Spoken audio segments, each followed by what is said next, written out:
मंचस्थ विद्वत मंडली एवं सभागार में उपस्थित सुधीजन, कल मैं अपनी बात पूरी कर चुका था सूत्र रूप में ही। तो आज मैंने सोचा कि बंगाल के संदर्भ में अपनी बात कहूँ। तो दो एक बातें और मैं जोड़ना चाहूँगा। पहले कि भक्ति परंपरा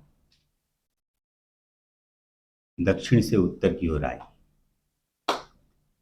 लेकिन एक इसके पीछे 1000 वर्षों से अधिक का काल है। 6वीं 7वीं शताब्दी में आलवार और नायनमार संत हुए। और हिंदी प्रदेश में कब हुआ भक्ति आंदोलन? 14वीं 15वीं शताब्दी में। आंदोलन क्या 1000 वर्षों तक चलता रहता है, इसलिए आंदोलन शब्द उचित है या नहीं, इस पर विचार करना होगा। भक्ति की चेतना है, भक्ति का प्रवाह है, जो सारे भारतवर्ष को अपने क्षेत्रीय परिवेश में उनको देखना होगा। अब जैसे हिंदी प्रदेश में जो भक्ति आंदोलन आया, उसके लिए एक अलग शब्द का भी प्रयोग हुआ है, पॉपुलर भक्ति। और ये प्रोफेसर इरफान हबीब या और दिल्ली के ही एक यूनिवर्सिटी के इतिहासकारगण, जिसमें सतीश चंद्रा जी हैं, रोमिला थापर हैं, हरवंश मुखिया हैं, तो पॉपुलर भक्ति कहकर यह एक बिलगाव की भावना है। और क्यों, इसका कारण क्या हुआ? 14वीं 15वीं शताब्दी में भक्ति आंदोलन के कारण के स्वरूप उनको देखा गया कि इस्लामी शासकों के आने के बाद उद्योग धंधों में वृद्धि हुई। तो और उद्योग धंधे वाले कौन हुए? उसमें आर्टिसंस को जोड़ा गया। तो उसी आर्टिसंस में कबीरदास हैं, दादू हैं, उत्तर भारत के अन्य सभी हैं। तो यहाँ उसका समय नहीं है विस्तृत विवेचन में जाने की, लेकिन मैंने देखा है संत साहित्य, भक्ति साहित्य, उत्तर दक्षिण जो भी हो, कि परिवेश मुख्य है। स्थानीय परिवेश को भी ध्यान में रखना होगा, लेकिन जो शब्द प्रचलित अब होने जा रहा है, चंदन जी उसका खूब प्रयोग कर रहे हैं, सातत्य का। तो उस सातत्य के माध्यम से हम भक्ति आंदोलन को, भक्ति चेतना को, भक्ति प्रवाह को देखने की कोशिश हमको करनी होगी। क्योंकि यदि हम मान लें कि इस्लाम के आगमन के बाद बहुत सारे जो कारीगर्स की बात हो रही है, उसमें बिल्डिंग बनाने वाले हैं, घोड़े की नाल बनाने वाले हैं, तो ये सब क्या भारत में पहले नहीं था? तो इस प्रकार से थोड़ा सोच विचार करने की जरूरत है।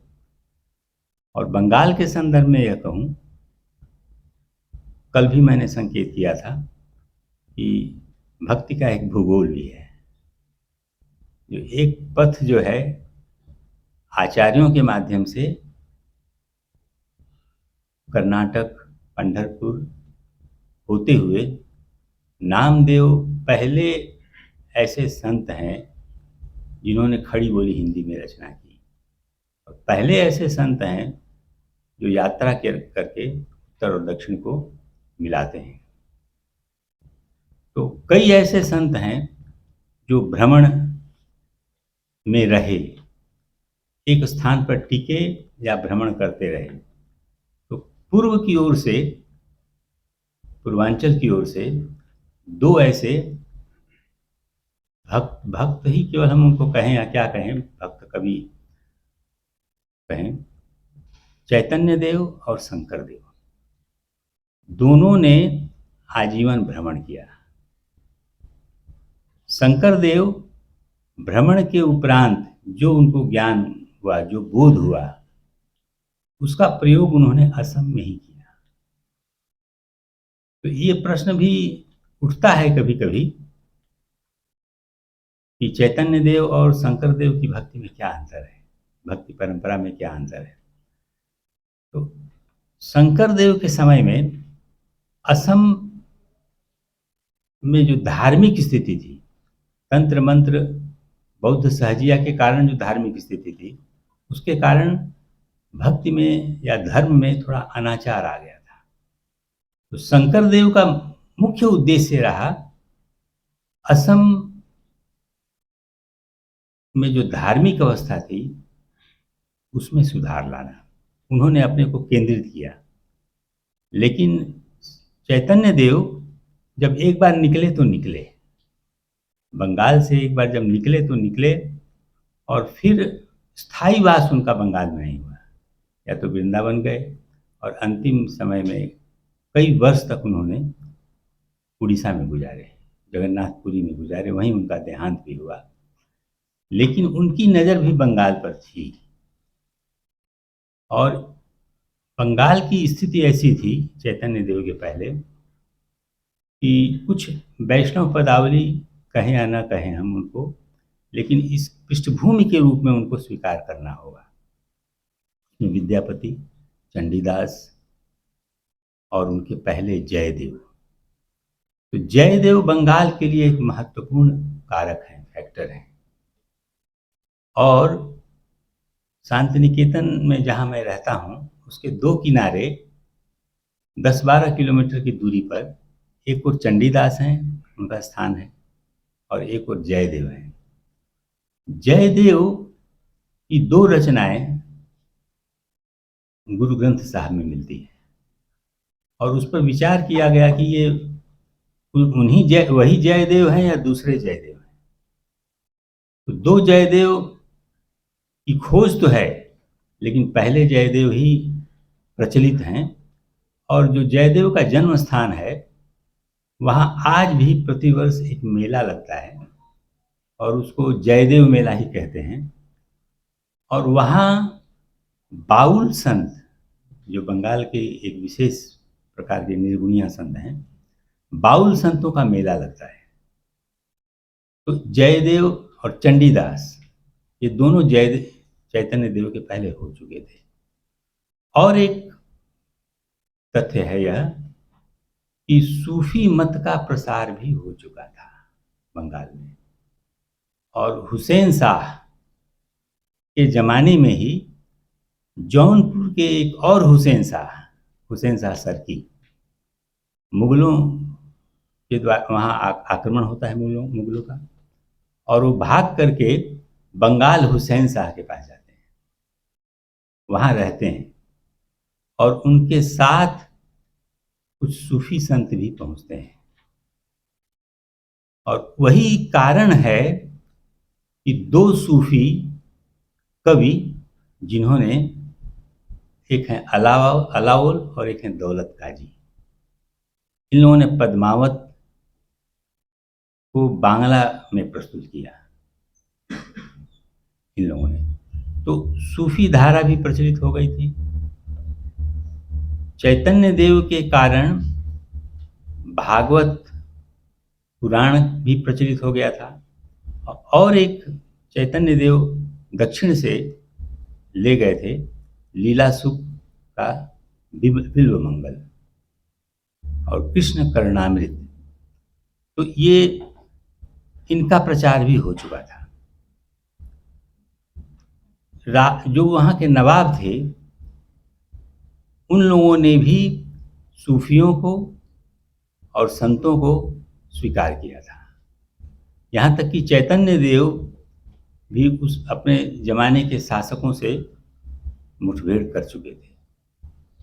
और आप जानते हैं कि अंतिम हिंदू राजा बंगाल का लक्ष्मण सेन था, लेकिन इस वैष्णव भक्ति के प्रसार में अपनी हार के पहले जो करना हो वो कर चुके थे। जयदेव उन्हीं के दरबार में थे। और सेन वंश के पहले पाल वंश था वहाँ, और पाल वंश के ज़माने में बौद्धों को संरक्षण प्राप्त था, और सेन वंश के ज़माने में वैष्णव भक्ति का प्रचार प्रसार हुआ। लेकिन बौद्ध सहजिया, यह एक लंबी इतिहास की धारा है, मैं सूत्र रूप में संकेत कर रहा हूँ। बौद्ध सहजिया बौद्धों से अलग हट करके स्थानीय परिवेश से प्रभावित होकर के तंत्र मंत्र युक्त रचना प्रस्तुत कर रहे थे, और वही वैष्णव सहजिया ही अधिकांशतः मुसलमान बने।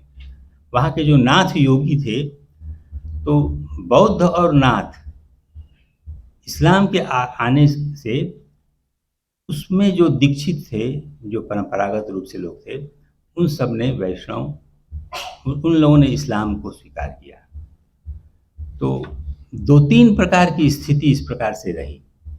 एक और बौद्ध सहजिया की धारा, दूसरी ओर उसी में से निकल करके वैष्णव सहजिया, जो चंडीदास, 2 चंडीदास माने जाते हैं, लेकिन इसके बारे में आज तक निर्णय नहीं हो सका है।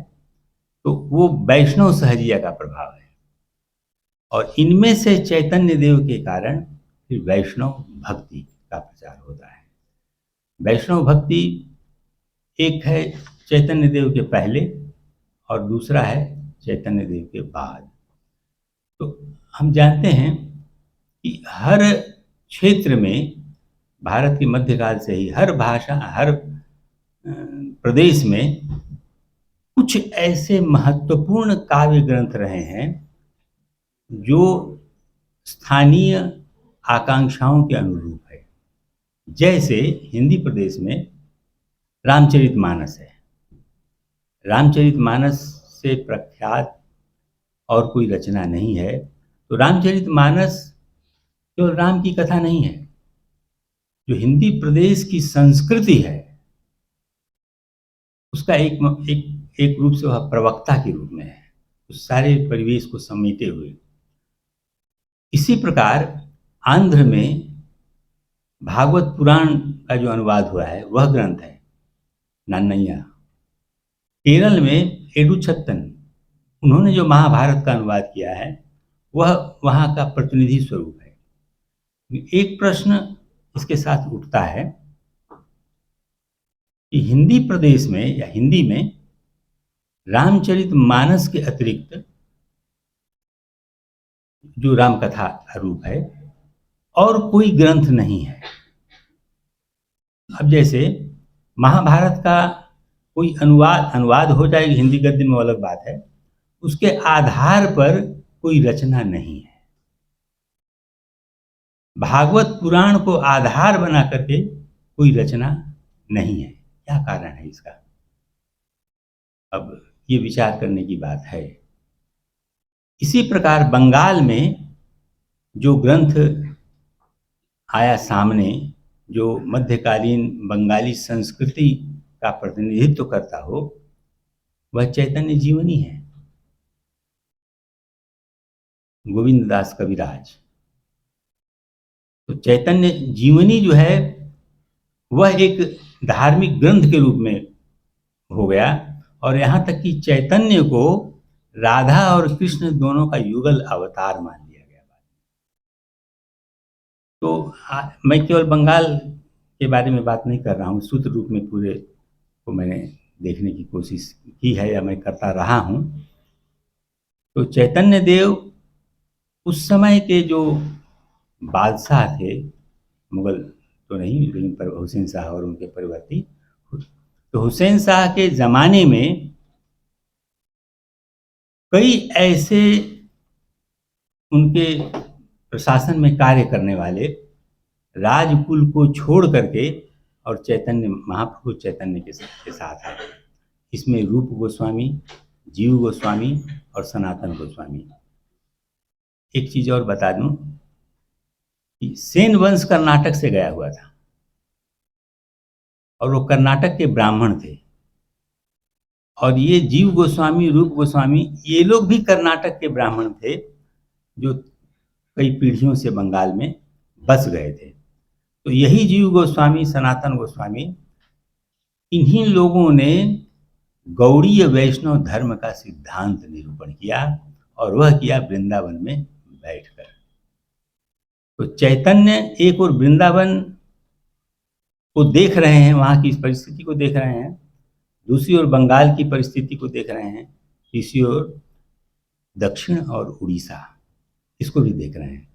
तो भक्ति आंदोलन को और उससे प्रभावित कवियों को, रचनाकारों को एक और स्थानीय परिवेश में देखना होगा, और दूसरी ओर संपूर्ण जो भारतीय स्वरूप है भक्ति का, उसके परिप्रेक्ष्य में भी देखना होगा। धन्यवाद।